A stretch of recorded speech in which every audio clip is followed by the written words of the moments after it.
આપણે શાળા હોય એમાં જુદા જુદા ધોરણના વર્ગો હોય. આ દરેક વર્ગમાં એક વર્ગખંડમાં એક બ્લેકબોર્ડ હોય. દિવસ દરમિયાન જુદા જુદા વિષયના જુદા જુદા શિક્ષકો આવીને આ બ્લેકબોર્ડ ઉપર એ વર્ગખંડના વિદ્યાર્થીઓને ભણાવતા હોય. ભૂગોળનો શિક્ષક આવે તે જુદી જુદી નદીઓ, પર્વતો, મહાસાગરો વિશે લખે, ક્યાં આવ્યા છે એ બતાવે.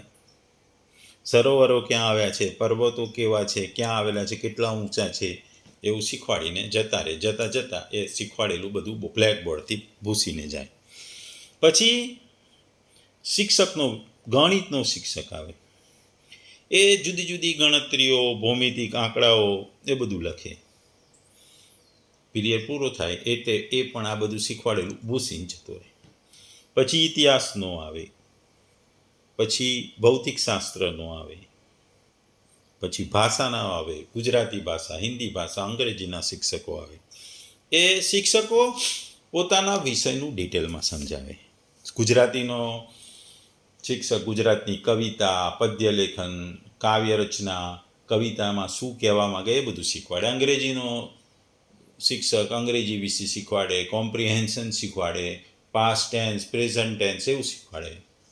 ભૌતિક શાસ્ત્રનો શિક્ષક પણ ભૌતિક શાસ્ત્રની, રસાયણ વિજ્ઞાનની અને રસાયણનો શિક્ષક રસાયણ વિજ્ઞાનની જુદી જુદી ફોર્મ્યુલાઓ, કેમિસ્ટ્રીની જે જુદી ફોર્મ્યુલાઓ શીખવાડે. આ બધી જ ફોર્મ્યુલાઓ શિક્ષકો બોર્ડ પર લખે, પોતાનો પીરિયડ થાય એટલે ભૂસીને જતા રહે. આવું રોજ થતું હોય છે.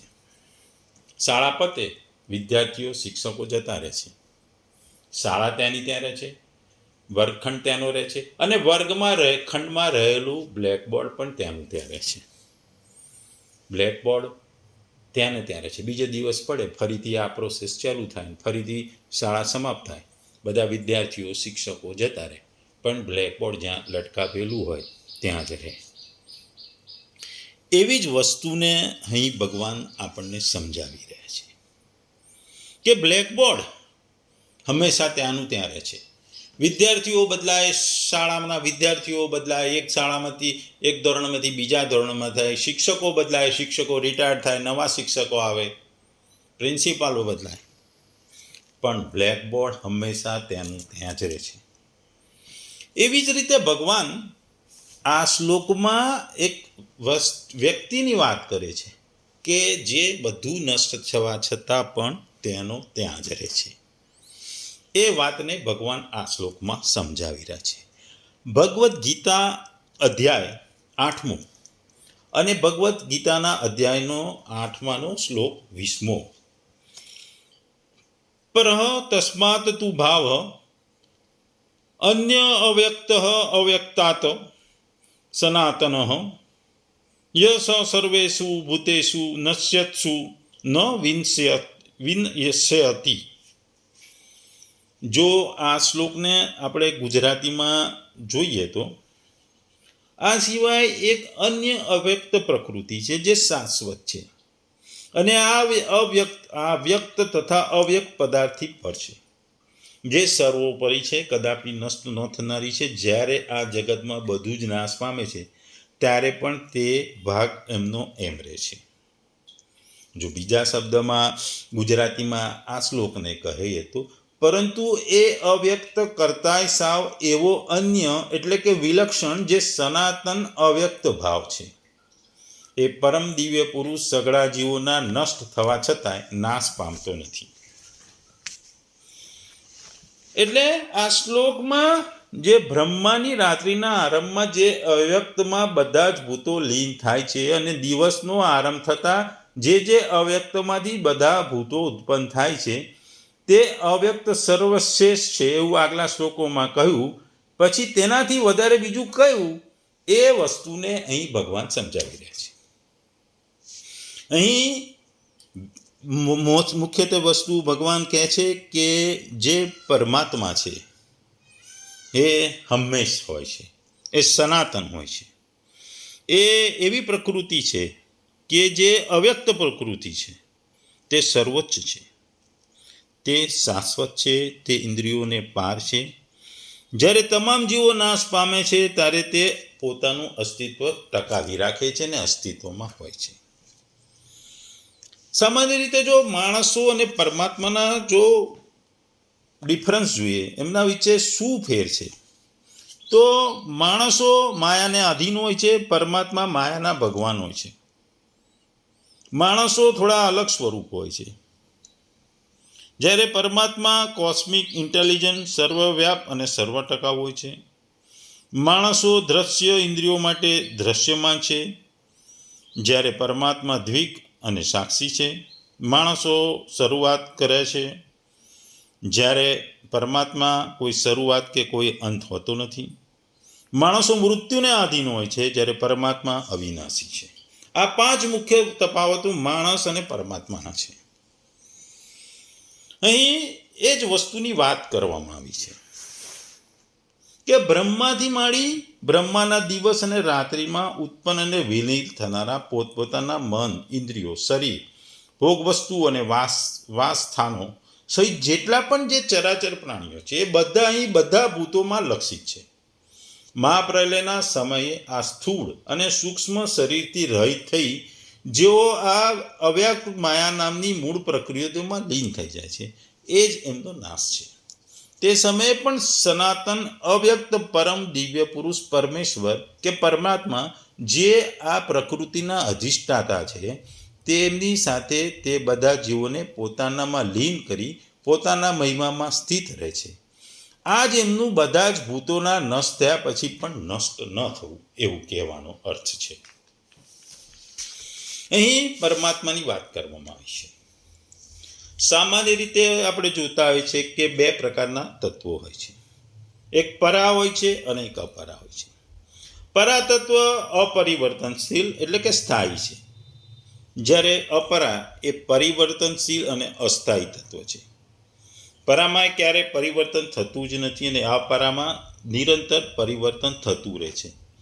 અપરા ક્યારેક પરિવર્તન વિના રહેતી જ નથી. જો પરિવર્તન ના થતું હોય તો પ્રલય અને સર્ગ થાય જ નહીં. મહાપ્રલય ના થાય, મહાસર્ગ પણ ના થાય. એટલે પરિવર્તન તો થતું જ રહે. એ અપરા પ્રકૃતિ, અપરાનું પરિવર્તનશીલ એની પ્રકૃતિ છે. જો પરા અને અપરા બંને તત્વો અપરિવર્તનશીલ થઈ જાય તો જન્મ મરણ થાય જ નહીં, અથવા બંને પરિવર્તનશીલ હોય તો જન્મ મરણ મટી જાય.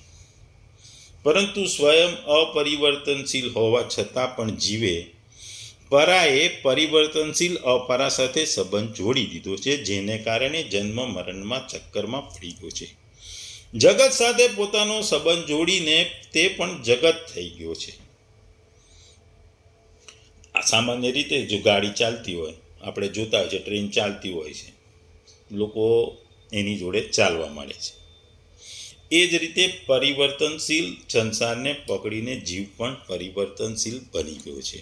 અને આ પરિવર્તનશીલને કારણે એ 84 લાખ યોનિઓમાં ફરતો રહે છે, ભટકતો રહે છે.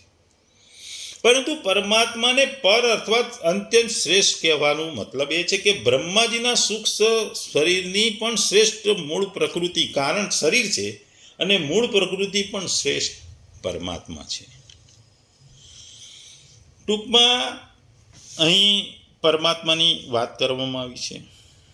પરમાત્માના વિશેષણની વિલક્ષણતાની વાત કરવામાં આવી છે કે તમામ વસ્તુઓ નાશ પામે છે,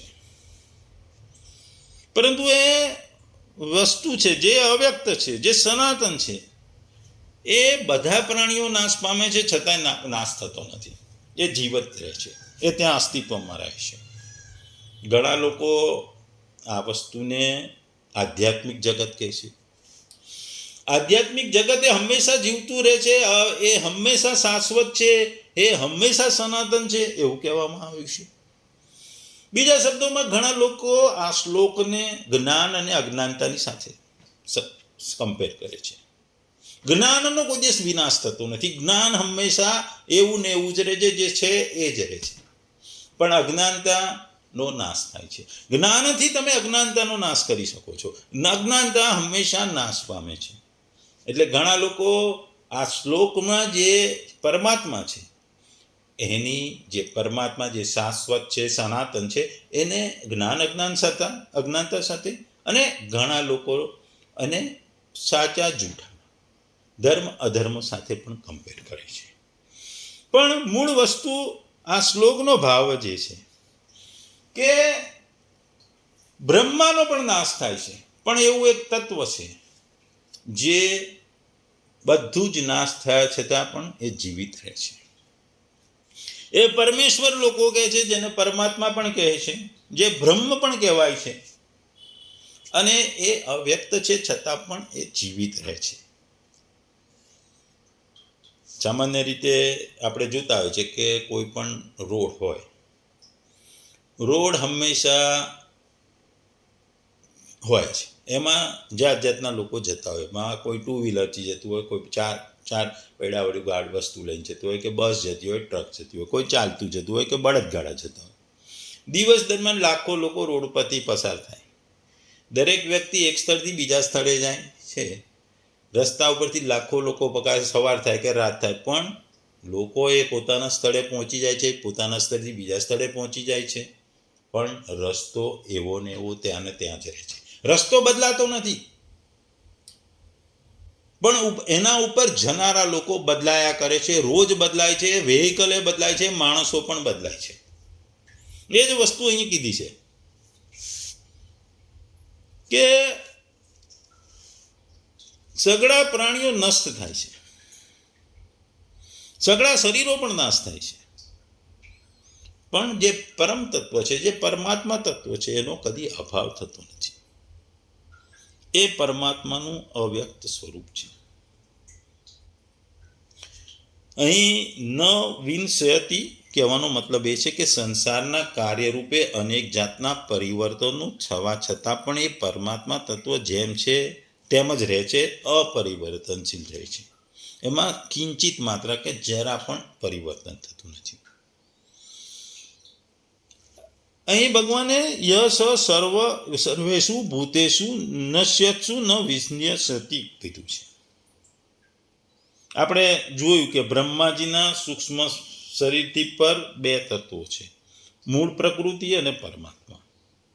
અહીં પ્રસંગ મૂળ પ્રકૃતિનો નથી, પરંતુ પરમાત્માનો છે.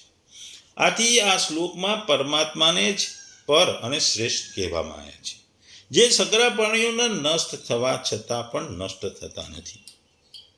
આપણે જોયું કે જ્ઞાનનો કોઈ નાશ થતો નથી. જ્ઞાન લો એટલું ઓછું, જ્ઞાન વધતું જાય, પણ અજ્ઞાનતાનો નાશ થાય છે. જ્ઞાન જ્યારે તમે જ્ઞાનતાને જ્ઞાન સાથે લાવો એટલે અજ્ઞાનતાનો નાશ થઈ જાય છે.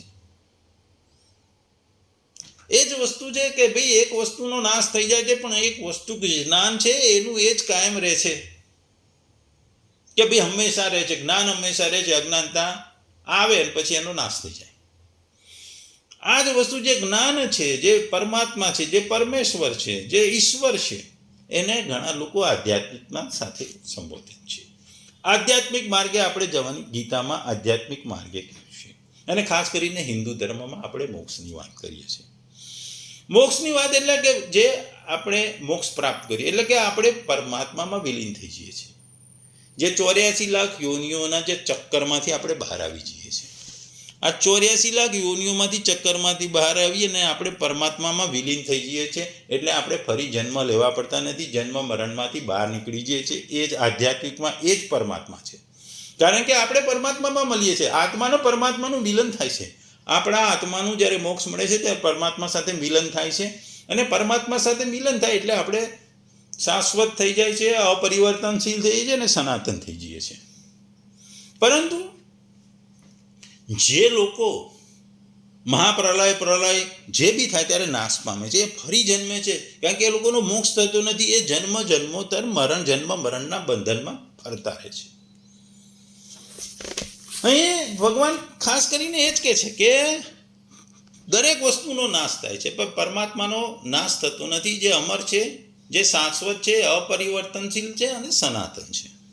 જ્ઞાન પણ એવું જ છે. 18મા શ્લોકમાં જે આગળ આપણે જોયું, જે અવ્યક્તમાં બધી જ વ્યક્તિઓ એટલે કે ભૂત પ્રાણીઓનો લય થવાનું જણાવ્યું હતું, તે જ વસ્તુનું વાચક અહીં તસ્માત દ્વારા કરવામાં આવ્યું છે. તસ્માત વિશેષણની સાથે અવ્યક્તા પદ છે. તેનાથી ભિન્ન બીજો અવ્યક્ત ભાવ એટલે કે બીજું અવ્યક્ત તત્વ છે કે જેનું વર્ણન આ અધ્યાયના 4થા શ્લોકમાં અધિયજ્ઞના નામથી કરવામાં આવ્યું હતું. 9મા શ્લોકમાં કવિ પુરાણ આદિના નામોથી, 8મા અને 10મા શ્લોકમાં પરમ દિવ્ય પુરુષના નામથી, 22મા જે હવેનો શ્લોક આવશે એમાં પરમ પુરુષના નામથી, અને 9મા અધ્યાયમાં પણ અવ્યક્ત મૂર્તિના નામથી કરવામાં આવ્યું છે. પૂર્વોક્ત અવ્યક્તથી આ અવ્યક્તને પર અને અન્ય બતાવી એનાથી આની અત્યંત શ્રેષ્ઠતા અને વિલક્ષણતા સિદ્ધ કરવામાં આવી છે. ટૂંકમાં સંસારમાં વ્યક્ત અને અવ્યક્ત બધા જ હોય છે, પણ વ્યક્તનો તો નાશ થાય છે, પણ અવ્યક્તમાં એક મોટા ભાગનાનો નાશ થાય છે. એમાંથી એક એવું શ્રેષ્ઠ તત્વ છે જે અવ્યક્ત છે, એ પણ જીવતું રહે છે, એનો નાશ થતો નથી, જે પરમ બ્રહ્મ કહેવામાં આવે છે, જેને આપણે પરમેશ્વર કહીએ છીએ, જેને પરમાત્મા કહીએ છીએ. અહીં કહેવાનો મતલબ એ છે કે બંને વસ્તુઓનું સ્વરૂપ અવ્યક્ત હોવા છતાં પણ બંનેની જાતિની વસ્તુઓ નથી. તે પહેલું અવ્યક્ત જડ, નાશવંત અને જ્ઞેય છે, પરંતુ આ જે બીજું અવ્યક્ત છે જે ચેતન, અવિનાશી અને જ્ઞાતા છે, સાથે સાથે તેનો સ્વામી, સંચાલક અને અધિષ્ઠાતા છે. તેથી આ તેનાથી અત્યંત શ્રેષ્ઠ અને વિલક્ષણ છે. અનાદિ અને અનંત હોવાને કારણે આને સનાતન કહેવામાં આવે છે. અનંત છે, અનાદિ છે એટલે સનાતન છે. હિન્દુ ધર્મને પણ આટલા વર્ષોથી છે એટલે આપણે સનાતન ધર્મ કહીએ છીએ. સનાતન ધર્મ એટલે કે હિન્દુ ધર્મ સનાતન છે, કારણ કે એનો નાશ થતી નથી. એ જ વસ્તુ છે જેમ ઈશ્વરનો નાશ નથી થતો, પરમાત્માનો નાશ થતો નથી. ટૂંકમાં આ શ્લોકમાં ભગવાન કહે છે કે એક વિશિષ્ટ તત્વ છે, એવું વિશિષ્ટ તત્વ છે કે જે હંમેશા જીવતું રહે છે, જેનો નાશ થતો નથી ને નાશ કરવો અશક્ય પણ છે. બીજા બધાનું અવર જવર જાય, કોઈ આવે ને જાય, જન્મે અને મરે, પણ આ તત્વનો હંમેશા રહે છે, એ કદી નાશ પામતો નથી, કારણ કે એ સનાતન છે. ભગવાન કહે છે કે પ્રકૃતિમાં હંમેશા ક્રમશઃ અને ઇવોલ્યુશન એટલે કે પરિવર્તન થાય, સર્જન થાય, વિસર્જન પણ થાય, ચેન્જીસ બી થાય, એમાં પરિવર્તન થાય, પરાવર્તન થાય, વિકાસ થાય. દરેક વસ્તુનું પરિવર્તન થાય છે, પરિવર્તનશીલ છે દરેક વસ્તુ, એમાં ક્રમશઃ વિકાસ થાય, કોકનું પુનરાવર્તન પણ થાય, જે આગલા શ્લોકોમાં કીધું. અને આ બધી જ વસ્તુઓ પરિવર્તનશીલ છે. એ સર્જન થાય છે, જેનું સર્જન થાય એનું વિસર્જન પણ થાય છે, પણ એક જ વસ્તુ છે જે પરમ તત્વ છે, પરમાત્મા છે, એનો નાશ થતો નથી, એ અપરિવર્તનશીલ છે. અવ્યક્ત અને વ્યક્ત છે, ઘણા પરા અને અપરા પ્રકૃતિ કે છે. આ જ શ્લોકમાં ભગવાન એમના અસ્તિત્વની વાત કરે છે, જે પરમાત્મા તત્વની છે. આ શ્લોક દ્વારા ભગવાન આપણને સમજાવે છે, કારણ કે પરમાત્મા તત્વ હંમેશા રહે છે. અને આનો ગીતામાં નહીં, આપણા વેદોમાં પણ આનો ઉલ્લેખ કરવામાં આવ્યો છે કે પ્રલયો થાય, મહાપ્રલય થાય, બધું જ થાય, પરંતુ જે પરમ બ્રહ્મ છે, જે પરમાત્મા છે, જે પરમેશ્વર છે, એ ત્યાં રહે છે. ખાસ કરીને હિન્દુ ધર્મમાં વિષ્ણુ ભગવાનને પાલનહાર કહેવામાં આવે છે, એટલે ઘણા લોકો આ તત્વને વિષ્ણુ ભગવાન જોડે સાંકળે છે કે ભાઈ વિષ્ણુ ભગવાન જે સૃષ્ટિના પાલનહાર છે, એને આ પરમાત્મા તત્વ સાથે લોકો સાંકળે છે. દરેક હિન્દુ ધર્મમાં પણ ઘણા મતાંતરો છે, પણ આ પરમાત્મા તત્વ છે એ સાચું છે, અને એ દરેક પ્રકારના પંથમાં આ વસ્તુ કહેવામાં આવી છે. ટૂંકમાં આ શ્લોકમાં ભગવાન આપણને કહે છે કે જે અવ્યક્ત વસ્તુઓ છે એમાંથી એક એવું શ્રેષ્ઠ વસ્તુ છે કે સંપૂર્ણ પ્રાણીઓના નાશ થવા છતાં પણ એ નષ્ટ થતું નથી, એ જીવતું રહે છે, જેને આધ્યાત્મિકતા કે પરમાત્મા કહે છે.